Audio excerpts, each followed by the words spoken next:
السلام علیکم، welcome back to my channel education hub.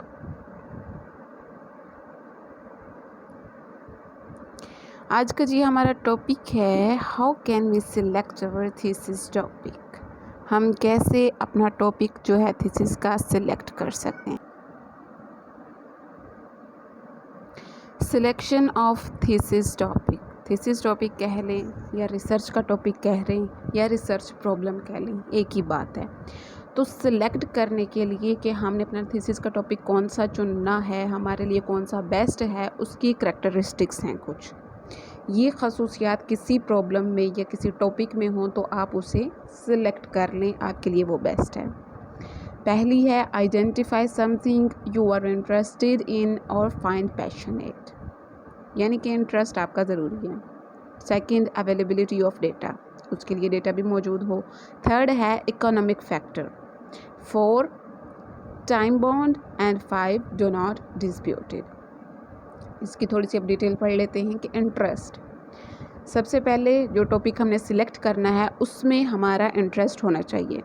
آپ اگر ڈگری کر رہے ہیں، بی ایس کر رہے ہیں، ایم اے کر رہے ہیں، یا اگر آپ بی اے کے اسٹوڈنٹس ہیں، بی اے کے ویسے نہیں بھی ہوتا تھیسس کے لیے یا ریسرچ کے لیے، B S, M S C یہ جو ہیں اور ایم فل کے اسٹوڈنٹس یہ کرتے ہوتے ہیں، تو پھر اب اس میں کیا ہے کہ آپ اپنی جو ڈگری کر رہے ہیں تو اس میں یہ ہے کہ آپ کا انٹرسٹ ہے تو آپ کر رہے ہیں، ظاہر سی بات ہے۔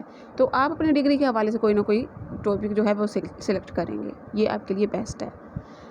کوئی بھی شخص اس کام میں زیادہ کامیابی حاصل کرتا ہے جس میں دلچسپی ہو۔ دلچسپی کام کے پیچھے ایک ایسا محرک ہوتی ہے، ان کے موٹیو جو ہوتا ہے پیچھے ہمارے، تو ہمیں وہ تحریک دیتا ہے۔ ہم انسان ہیں، ہم حرکت میں رہتے ہیں، تو اس حرکت کے پیچھے کوئی نہ کوئی موٹیو ہوتا ہے۔ اگر کوئی پیاسا ہے تو وہ کنویں کے پاس جائے گا، نہ کہ کنواں پیاسے کے پاس آئے گا۔ تو ہمارے لیے جو امپورٹنٹ ہے اور ہمارے لیے جس میں انٹرسٹ ہے، ہم جس میں دلچسپی رکھتے ہیں تو ہم بھاگ کے جائیں گے اس کے پاس۔ پہلا کیا کریکٹرسٹکس ہے اس کی ٹاپک سلیکٹ کرنے کی، وہ ہے کہ آپ کا انٹرسٹ ہو اس ٹاپک میں۔ سیکنڈ ہے اویلیبلٹی آف ڈیٹا، اس کے لیے بھی ڈیٹا جو ہے وہ موجود ہو۔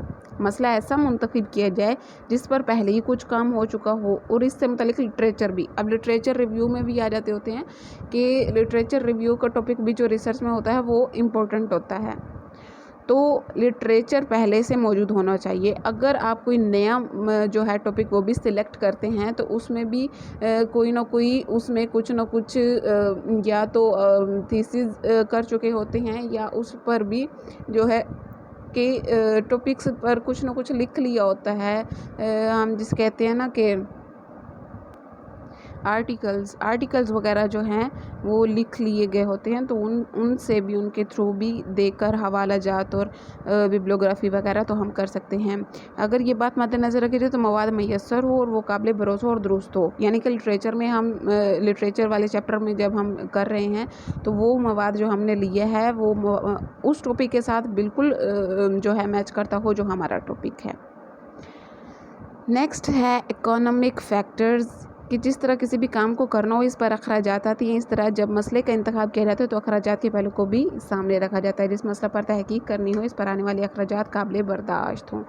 اب ہم اس کی ایگزامپل لے لیتے ہیں کہ ہمارے گھر میں اگر کسی کی برتھ ڈے ہے تو ہم نے اب وہ برتھ ڈے جو ہے وہ منانی ہے، تو ہم اپنے اکنامک کو دیکھتے ہیں، اخراجات کو دیکھتے ہیں۔ اگر تو ہم کر سکتے ہیں بڑے لیول پر تو ہم کرتے ہیں، نہیں تو ہم کہتے ہیں کہ یہ کوئی اتنا بڑا فنکشن نہیں ہے کہ جو منایا جائے یہ وہ فلاں۔ تو کیا چیز ہے کہ ریسرچ میں بھی اگر ہم کوئی ایسا ٹاپک سلیکٹ کر لیں کہ جس میں ہمیں یہ پتہ ہو کہ اس میں اخراجات بہت زیادہ آنے ہیں جو ہمارے حد سے زیادہ ہے، ہم اگر اپنی سٹی میں جہاں ہم فار ایگزامپل ہم رہ رہے ہیں ملتان میں، ہم ملتان سٹی کو چھوڑ کے ہم ٹاپک ایسا سلیکٹ کر لیتے ہیں جو کراچی سے ریلیٹڈ ہے، تو ہمیں کراچی آنا جانا پڑے گا، اس کے اخراجات ہوں گے۔ وہاں پر جا کے اگر ہم کویسچنیئر بنائیں گے یا انٹرویوز لیں گے یا سروے کریں گے تو اس کے اخراجات ہوں گے۔